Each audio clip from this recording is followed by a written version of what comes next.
So then let's look at another example of Christianity harming scientific advancement. Mm-hmm.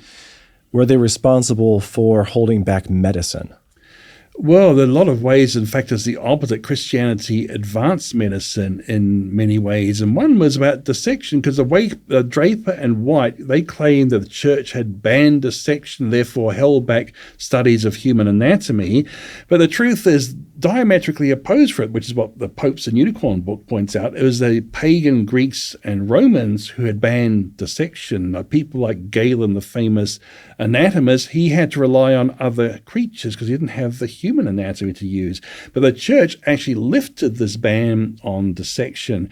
And in fact, popes even ordered autopsies. So you have medieval anatomists doing human dissections, advancing knowledge, and then you have Vesalius, the famous anatomist, just after the Middle Ages, really taking the field off. But he built on the foundations of the medievals who had allowed human dissection to proceed. So the church lifted the ban, didn't impose it, actually removed the ban. So again, totally opposite of what Draper and White claim.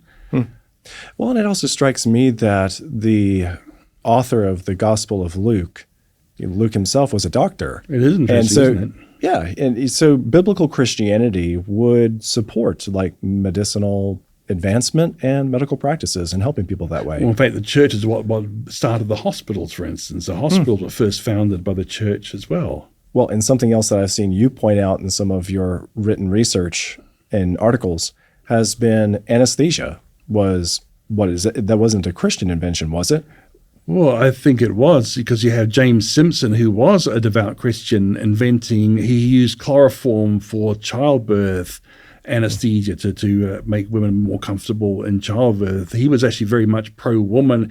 He also realized that infections can be transferred from one to the other. He was another person who liked to advocated washing hands to stop infections passing from one to the other. But he's most famous for developing chloroform for anesthesia.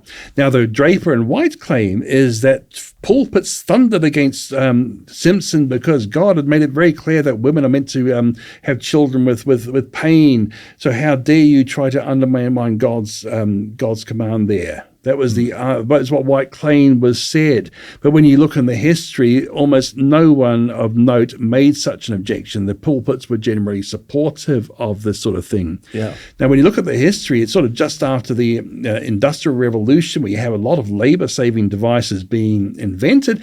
But didn't God say to Adam, by the sweat of your brow, you're going to produce bread? So how dare you undermine God's command by giving him an easier way out with these labor-saving devices? But no one ever said that, nor should they have done.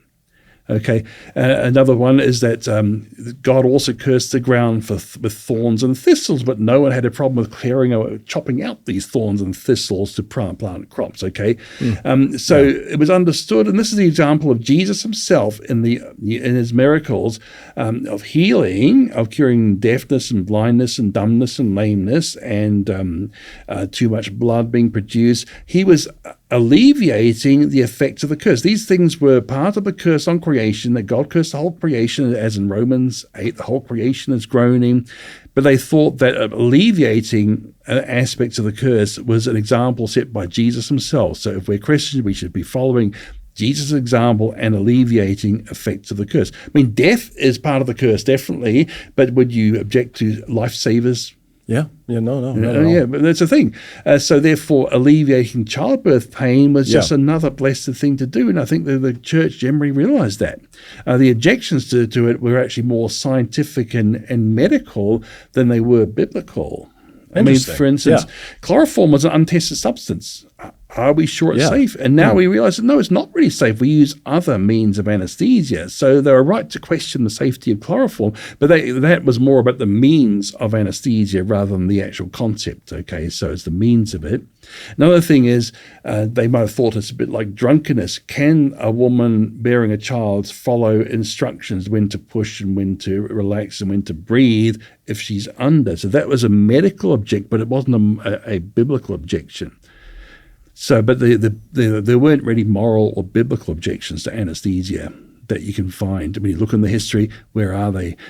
Draper and White just made that up. All right. So for our listeners who are interested in learning more about your perspective on science, history, and Christianity, you have a book to recommend for them, right?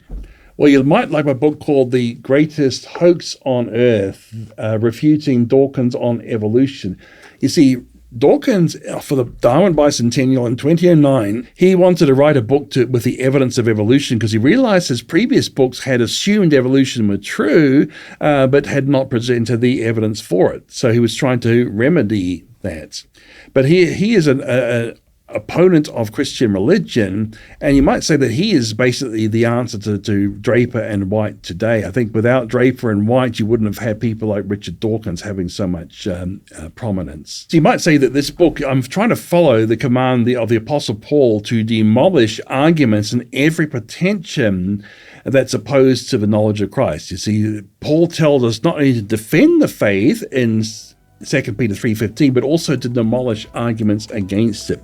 So this is actually a fairly comprehensive book talking about lots of different things, why evolution doesn't work, evidence for design, but also going to the age of the Earth, and why radiometric dating has assumptions, and how carbon-14 is very good evidence for a younger Earth.